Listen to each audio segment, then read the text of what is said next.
We can't ever take the TARDIS back to New York 1938. The timeline is too scrambled. Why can't we take the TARDIS to New York 1939 or to New Jersey 1938 and take a cab to New York? Because shut up, that's why. And that right there, for obvious reasons, didn't sit real well with Whovians when Amy and Rory got zapped all the way back there. Why would the Doctor come up with why they can't go back to that place in time and then have Rory refute him just to have the Doctor shut down his idea? Well, let's delve into that, shall we? It's established in the episode that knowing about a future event, especially reading about it, makes it a fixed point in time. So it's understood that seeing names on a gravestone would create a fixed point in time. River breaking her hand, the angels feeding off of old Rory, these are all fixed events, and that way when Rory and Amy kill themselves, they create a paradox. But really, I find that kind of hard to believe that a gravestone would create a fixed point in time. Besides, the Doctor has altered fixed points in time before, the waters of Mars, for example. What about the hungry Earth when future Amy and Rory were waving at themselves? Does not seeing your future self a fixed point make? However, with the 11th Doctor, he messed with a fixed point, and time sort of disintegrated, so I'm sure he doesn't want to go through that again. Though we did see at Lake Silencio that someone could appear to die and then just, not really be dead. Why couldn't the Doctor go save Amy and Rory and then have somebody bury empty graves to make it look like a fixed point to tie up the loose ends? Let's say for argument's sake that Amy and Rory were actually buried there. That means that their deaths at that time was the fixed point. The Doctor could have popped back, saved them, traveled space and time, gone on adventures their entire life, and then dropped them off in New York right before they're about to die, as morbid as that sounds. We know for a fact that River visited them. She used the vortex manipulator to go back and give the manuscript to Amy so she could make the book which started this whole adventure. And really, it was the afterword in that book that sealed their fate. So you know how reading about a future event makes it a fixed point,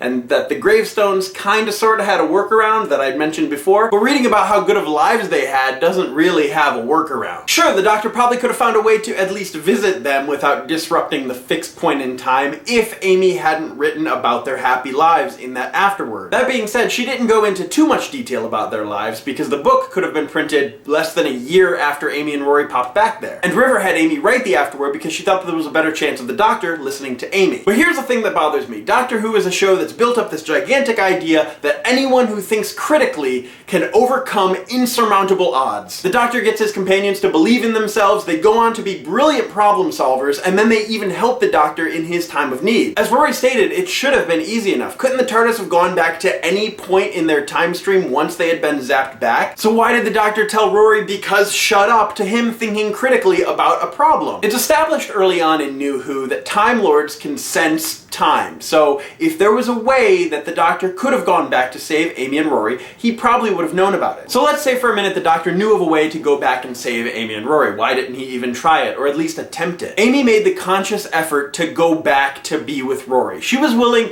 to fling herself all through time for the hopes of the chance to possibly, maybe, sorta, be in the same time as Rory. Maybe the Doctor felt deep in his hearts that it was more appropriate for them to live out their lives in the past than to travel on the TARDIS and face a possible violent death. Or the most logical reason being that it was Moffat's doing and that Karen Gillan and Arthur Darvill had other projects they wanted to work on, but that's a boring reason. I legitimately think that there would have been a way for the Doctor to go back and save Amy and Rory, and it would have been much easier had he not read the afterword, but I still think that there was a way. However, he was hearing everyone else saying, no, it's fine, don't worry about it, move on, it's okay, don't travel alone, and he did the mature thing and stepped away. He let his companions move on with their lives, which he always hates doing, but it's appropriate. They didn't die, there was no tragic, awful, horrible situation.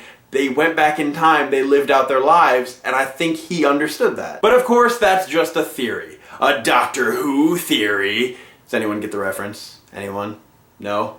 Okay. Let me know in the links down below if you think that the Doctor could have gone back to save Amy and Rory and he just decided not to, or if it was completely impossible, there was no chance that he would have been able to go back and save them. As always, my name is Travis, thank you for listening to what I have to say, and you will see me tomorrow.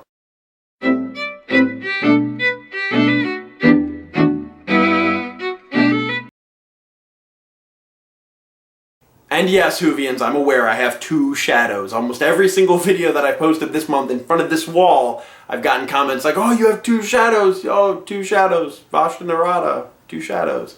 Funny. You guys are hilarious.